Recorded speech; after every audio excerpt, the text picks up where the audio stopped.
Hi, my name is Huw Cheston, and I'm going to be talking today about my recent work on modelling musical interaction, which I'm currently completing as part of my doctorate at the University of Cambridge. Anyone who's ever played music as part of a group knows how important it is for the members of an ensemble to play in time with each other. The degree of coordination that is involved depends heavily on the style of music that's being played. For instance, the time distance between the members of a string quartet has been found to be about 40 milliseconds. On the other hand, we can expect levels of synchrony of about half that between the members of a jazz rhythm section. Coordinated timing, or we could use the word entrainment, has a number of benefits in a performance, as it creates a steady tempo and can provide a sense of groove. But the question I'm interested in asking today is what happens when this coordination is somehow prevented. One situation where this can occur is whenever a performance takes place over the internet. Sending data over a network takes time, and in a musical performance this can cause a delay between when one musician produces a sound and when another hears it. We call this delay latency. The precise amount of latency we experience often fluctuates over time, and we can call this variability jitter. With this being said, it's unsurprising that latency and jitter often lead to worse performances. We often see recursive deceleration. This involves the tempo of a performance slowing down over time and eventually grinding to a halt.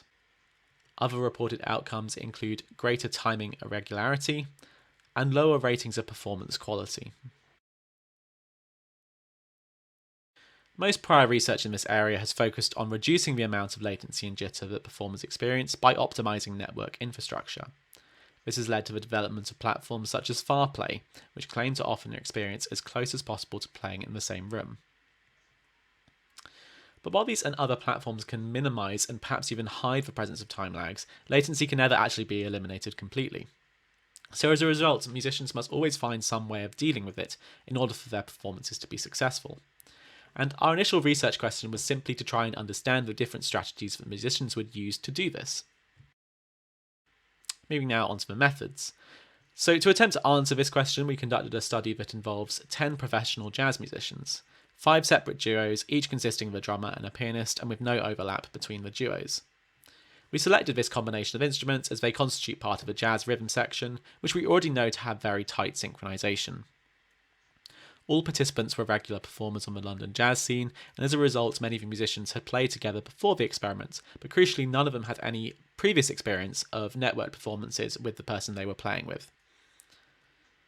We then wanted to understand the latency and jitter that would typically be experienced when making music together online. So we began by connecting 2 computers in one room to the same call on Zoom. We then sent a repeated audio pulse every 3/4 of a second from one computer to the next over the network, and we measured this delay for 90 seconds. The median latency value from one pulse to when it was received was 192 milliseconds, but we experienced occasional spikes up to about 300 milliseconds. So I'm now going to play a brief audio excerpt from this recording so you can hear how the amount of delay between pulses changes as a result of jitter.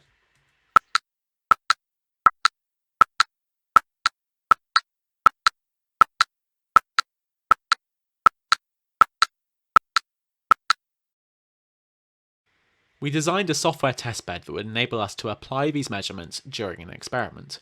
We wanted to try and remove the variability found in real internet networks, enabling us to control the exact amount of delay that would be experienced at every moment in a performance. And for this reason, our testbed was entirely offline.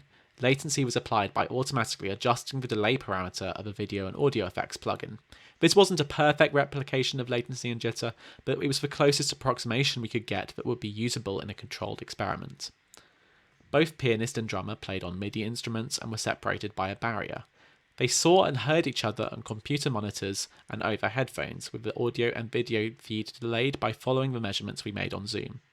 The delay time was updated every 3/4 of a second, as it was in this initial test.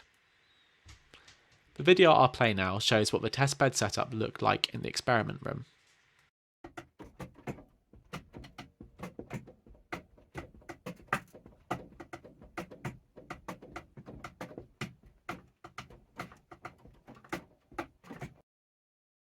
So we tested each of our 5 duos in 2 sessions.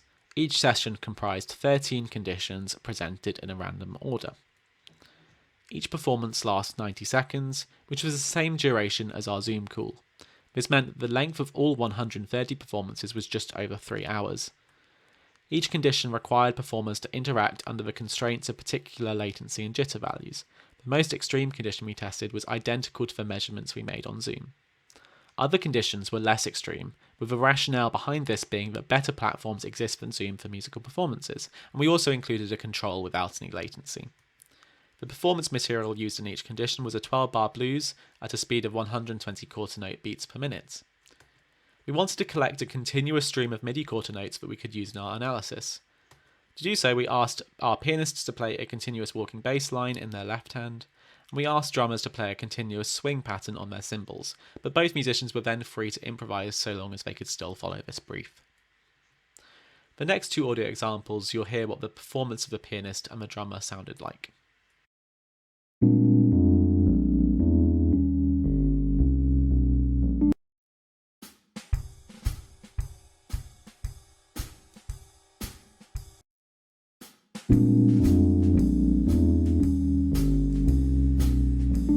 Moving on to the results.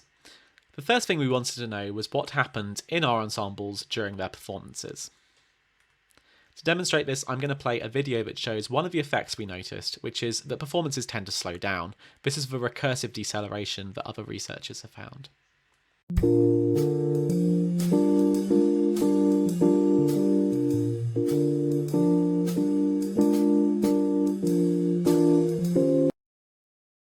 We were interested in exploring why this deceleration occurred, and to do this we adapted the phase correction model used by Alan Wing and Norrie Jacobi amongst others. In simple terms, this linear model describes how much one musician adapts their performance to match another's playing. We begin with a stream of quarter note onsets from a musician whose performance we are trying to model, and we show these using the purple circles here. We also have a stream of quarter note onsets from their partner, which we show in green here. We're trying to predict the duration of the purple performer's next quarter note beat. The first term we use to do this is the duration of their previous beat. The second term we use is the distance between when the purple performer and when the green performer both played. In our experiments, this would obviously have been affected by the delay added to the green performer's playing, so we show when they would actually have played with the lighter green circles here. When we applied this model to both the pianist and the drummer in all 130 recordings, it explained about 50% of the variation in the duration of quarter note beats. This did not increase significantly when we considered a past history of onsets that was longer than one quarter note. The degree to which the purple performer adjusts the duration of their next beat to match when they heard the green performer is called our coupling coefficient. If we extract the coupling coefficients from both performers from a model, we can begin to consider the strategy that the duo used to perform across the network. So this graph shows the mean coupling coefficient for all of our pianists given in purple and for all of our drummers given in green. The higher the coupling coefficient on the y-axis, the more that musician adjusted their performance to the delayed feedback they heard from their partner. What we can see immediately is that for 4 out of the 5 duos, it was the pianist who adapted significantly more to the drummer than the drummer adapted to the pianist. Duo 1 was the only group where both musicians seemed to adapt to each other at a similar rate. This graph shows the mean absolute difference in both coupling coefficients obtained from one condition, and we call this coupling asymmetry. As coupling asymmetry increases on the y-axis, the direction of influence in an ensemble becomes more and more unbalanced, with one musician acting more as a leader and the other as a follower. What this graph shows is that there are two clear patterns of coupling asymmetry emerging in our duos. Duos 1 and 3 display very low coupling asymmetry, and they did not differ significantly from each other. On the other hand, duos 2, 4 and 5 display much more asymmetric coupling, and again they did not differ significantly from each other. We call the low coupling asymmetry strategy democracy.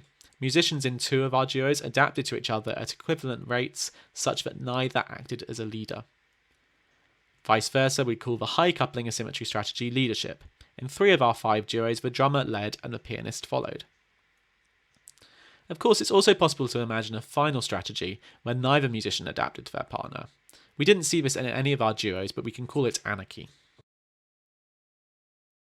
In a follow-up study using real recordings of jazz rhythm sections, we found that both democracy and leadership seem to be available to musicians when they perform without any latency, so in real-time conditions.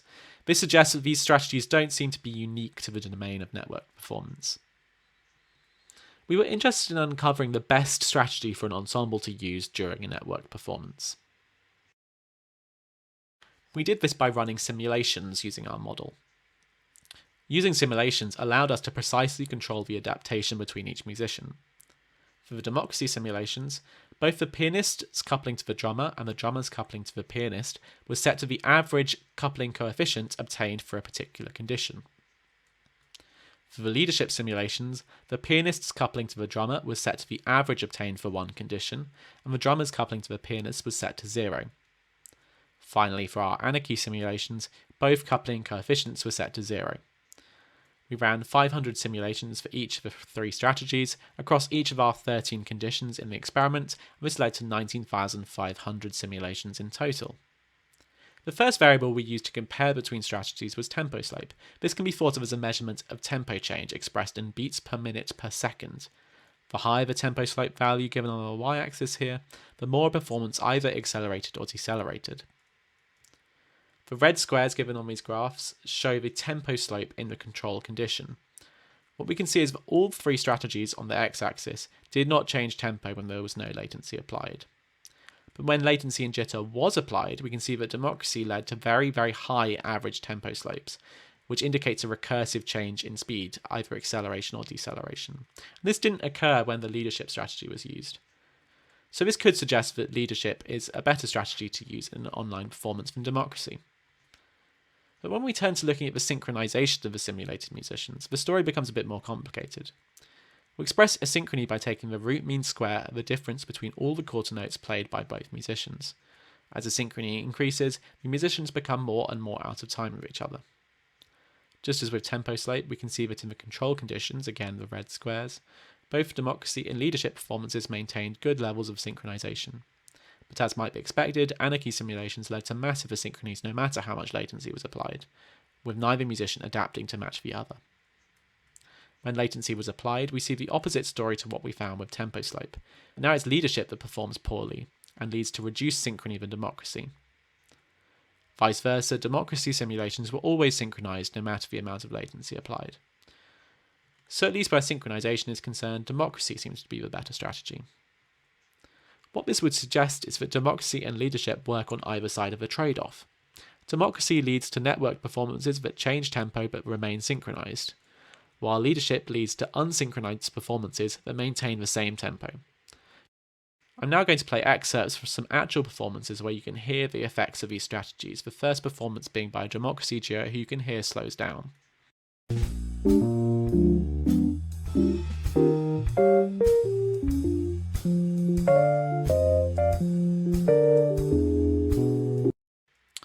Finally, we'll hear from a leadership duo, and you can hear how the musicians quickly become out of time with each other as the drummer leads the pianist.